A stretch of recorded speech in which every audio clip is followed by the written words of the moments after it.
You are looking at Julian's pronunciation guide, where we look at how to pronounce better some of the most mispronounced words in the world, like this other curious word. But how do you say what you're looking for today? Let's learn once and for all how to pronounce this word, originally from Greek, meaning knowledge, a philosophical concept. If you want to learn more names from Greek philosophy, stay tuned. I've got more videos for you you'll definitely want to hear and listen to and learn from.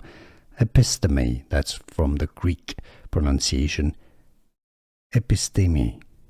Now, in English, it's usually pronounced as episteme, episteme or episteme, episteme or episteme.